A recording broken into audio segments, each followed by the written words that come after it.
Hello, Kathy. Hello, sir. Good evening, everyone. On behalf of the White House Office of Presidential Personnel, I am delighted to welcome you to the swearing-in of the Day 1 appointees of the Biden-Harris administration. We are joined by hundreds of White House staff and hundreds more agency appointees. All of us here have the great privilege of serving our country and of joining you, Mr. President, in restoring our nation. I was privileged to hear many of your stories during the hiring process. Some of you have worked in government before and thought perhaps your days of service were behind you until finding yourselves in this moment of national need. Others have never worked in government and will bring new perspectives to the work that lies ahead. Some of you are the first in your family to graduate college. You are veterans who have worn our nation's uniform.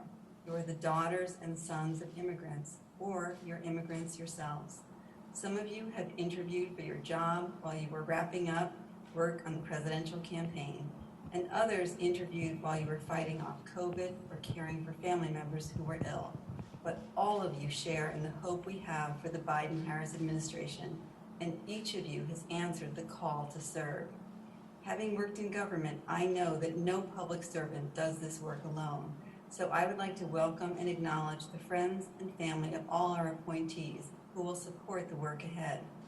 And now it is my honor and privilege to introduce a true public servant for whom I was so lucky to first work for more than 3 decades ago, who will administer the oath of office, the President of the United States. Mr. President. Thank you, Kathy. Hello, team. And I mean that sincerely. We're one team. Jill and I and Kamala and Doug are enormously humbled by today's inauguration. And it makes me realize what an obligation we have, what a tremendous opportunity we have. I'm looking at all your photographs. I'm supposed to be looking straight ahead, but I want to take a look at you while I'm talking to you. I really mean it. We have an obligation, but we also have a great privilege. Very few times does an individual get an opportunity to do something that can fundamentally, positively impact on other people's lives, not only here but around the world. You're engaged in and you're working with the most decent government in the world. And we have to restore the soul of this country, and I'm counting on all of you to be part of that. And it's not hyperbole. The only thing I expect with absolute certitude is honesty and decency, the way you treat one another, the way you treat the people you deal with. And I mean that sincerely. Remember, people don't work for us. We work for the people. I work for the people. They pay my salary. They pay your salary. They put their faith in you. I put my faith in you. And so we have an obligation. We ran on a promise that this administration would look like America looks. That taps into the best of our nation. Common decency, honor, your word, doing what you say you're going to do, treating people with respect. My dad used to have an expression. He said, everyone, every single person, regardless of their background, is entitled to be treated with dignity. I expect you to do that for all the folks you deal with, all the folks we work for, the American people. And you're going to try to keep us safe and secure from the threats and the unseen, to root out systemic racism. We've reached a point, in my view, where the American people have had the blinders have been taken off. They've been taken off and realized, they didn't realize before, just how much systemic racism still exists, because they didn't live in circumstances where they were with large minority populations, whatever the background was. And all of a sudden, they see what happened to George Floyd, with his nose being pushed up against the curb, suffocated to death and murdered. And they said, my God, that really happens.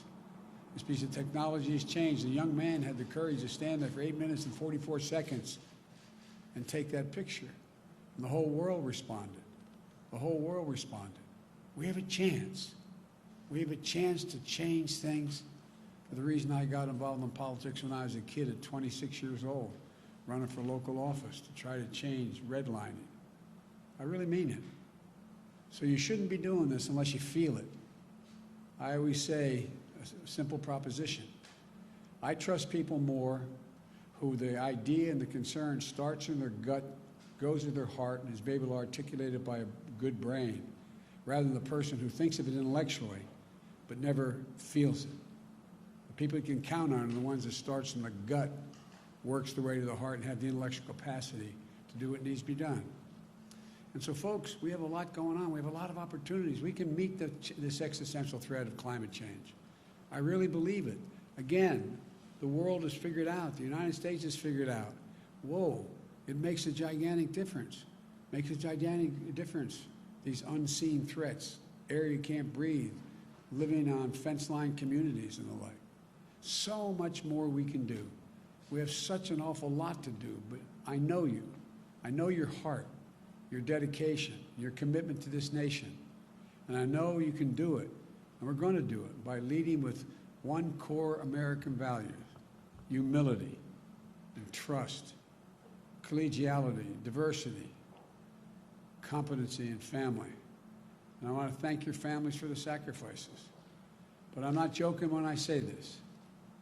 If you're ever working with me and I hear you treat another colleague with disrespect, talk down to someone, I promise you I will fire you on the spot. On the spot. No ifs, ands, or buts. Everybody is entitled to be treated with decency and dignity. That's been missing in a big way the last 4 years. Kathy's gone through all your backgrounds, talked to me about you. I'm confident you have the capacity to do it. We're going to be judged. We're going to be judged whether or not we restored the integrity and the competency of this government. I need your help badly. Last thing I'll say, I'm going to make mistakes. I'm going to make mistakes. When I make them, I'll acknowledge them, and I'll tell you. And I'll need your help to help me correct them. We're not going to walk away. We're going to take responsibility. That's what we do. That's what you do. That's what so many of you have done throughout your career, and I expect you to do it again. So I'm happy we're starting, happy to join all of you. There's almost 1,000 of you on this call, and your families. So thank you very much. That in this nation, everyone, and I mean everyone, is given an opportunity. And those, that's who we are as a country. And that's who we've always been thought to be. I was asked a long time ago when I was with Xi Jinping, and I was on the Tibetan plateau with him. And he asked me in a private dinner, he and I, and we each had an interpreter. He said, "Can you define America for me?" And I said, yes, and I meant it. I said, I can do it in one word, possibilities. Possibilities. We believe anything's possible if we set our mind to it. Unlike any other country in the world, possibilities. You're my possibilities. You're the way we're going to get this done. I'm honored to now administer the oath of office to each of you. And if you will, raise your right hand and repeat after me. I, state your name, do solemnly swear that I will support and defend the Constitution of the United States against all enemies, foreign and domestic, that I will bear true faith and allegiance to the same, that I take this obligation freely without any mental reservation or purpose of evasion, and that I will well and faithfully discharge the duties of the office on which I am about to enter. So help me God. Thank you. Welcome. As my mom would say, God love you all. We got a lot of work to do. A lot of work to do. Thank you for being willing to join. Bye-bye.